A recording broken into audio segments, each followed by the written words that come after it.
You got these people around you. Country's full of them now. People walking around all day long, worried about everything. Worried about the air, worried about the water, worried about the soil. Worried about pesticides, insecticides, food additives, carcinogens, worried about radon gas, worried about asbestos. Worried about saving endangered species. Let me tell you about endangered species, all right? Saving endangered species is just one more arrogant attempt by humans to control nature. It is arrogant meddling. It's what got us in trouble in the first place. Doesn't anybody understand that? Interfering with nature. Over 90%, way over 90% of all the species that have ever lived on this planet, are gone. Whoosh. They're extinct. We didn't kill them all. They just disappeared. That's what nature does. They disappear these days at the rate of 25 a day, regardless of our behavior, I mean. Irrespective of how we act on this planet, 25 species that were here today will be gone tomorrow. Let them go gracefully. Leave nature alone. Haven't we done enough? We're so self-important. So self-important. Everybody's going to save something now. Oh, save the trees, save the bees, save the whales, save those snails. And the greatest arrogance of all, save the planet. What? Are these fucking people kidding me? Save the planet? We don't know how to take care of ourselves yet. We haven't learned how to help one another. We're going to save the fucking planet?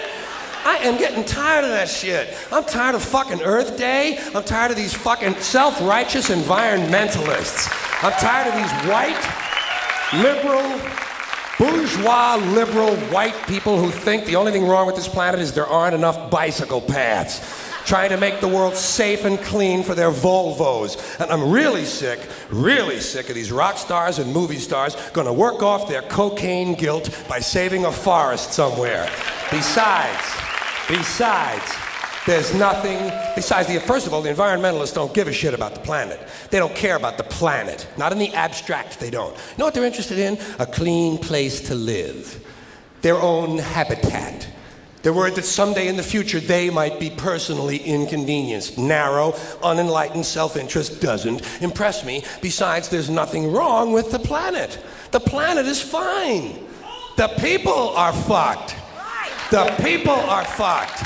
Compared to the people, the planet is doing great. The planet has been here for 4.5 billion years, all right?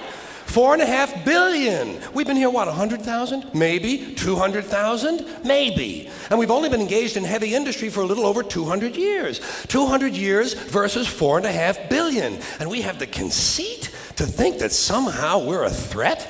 That somehow we're going to put in jeopardy this beautiful little blue-green ball that's just floating around the sun?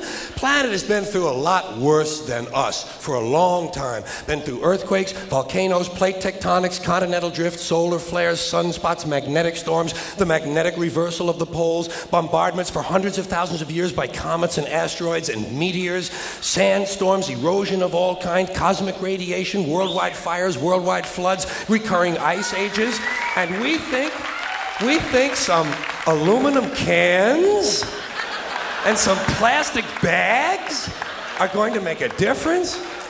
Planet isn't going anywhere. We are. We're going away. We're going away. Pack your shit, folks. We're going away. And we won't leave much of a trace either. Thank God for that. Maybe a little styrofoam.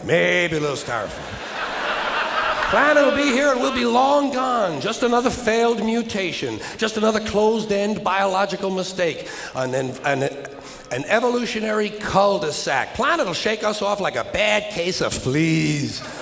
A surface nuisance. You want to know how the planet's doing? Ask those people in Pompeii who are frozen into position from volcanic ash. How the planet's doing. Want to know if the planet's all right? Ask the people in Mexico City or Armenia or 100 other places buried under thousands of tons of earthquake rubble if they feel like a real threat to the planet this week. How about the people in Kilauea, Hawaii, who build their homes right next to an active volcano and then wonder why they have lava in the living room? Planet is going to be here a long, long, long time after we're gone, and it will heal itself. It will cleanse itself, because that's what it does. It's a self-correcting system. The air and the water will recover. The earth will be renewed. And say, if it's true that plastic doesn't degrade, well, the planet will simply incorporate plastic into a new paradigm, the Earth plus plastic.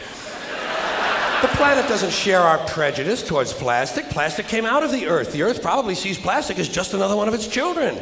Could be the only reason the Earth allowed us to be spawned from it in the first place. It wanted plastic for itself. Didn't know how to make it. Needed us. Could be the answer to our age-old philosophical question, why are we here? Plastic. Assholes. So, the plastic is here, our job is done, we can be phased out now, and I think that's really started already, don't you? I mean, to be fair, the planet probably sees us as a mild threat, something to be dealt with, and I'm sure the planet will defend itself in the manner of a large organism, like a beehive or an ant colony can muster a defense. I'm sure the planet will think of something. What would you do if you were the planet trying to defend against this pesky, troublesome species? Let's see, what might, viruses. Viruses might be good. They seem vulnerable to viruses. And viruses are tricky, always mutating and forming new strains whenever a vaccine is developed. Perhaps this first virus could be one that compromises the immune system of these creatures. Perhaps a human immunodeficiency virus, making them vulnerable to all sorts of other diseases and infections that might come along. And maybe it could be spread sexually, making them a little reluctant to engage in the act of reproduction. Well, that's a poetic note. And it's a start. And I can dream, can't I? I don't worry about the little things. Bees, trees, whales, snails. I think we're part of a greater wisdom than we will ever understand. A higher order. Call it what you want. You know what I call it? The big electron. The big electron. Whoa. Whoa. Whoa. It doesn't punish. It doesn't reward. It doesn't even judge. It just is. And so are we, for a little while. Thanks for being here with me for a little while tonight. Thank you. Thank you.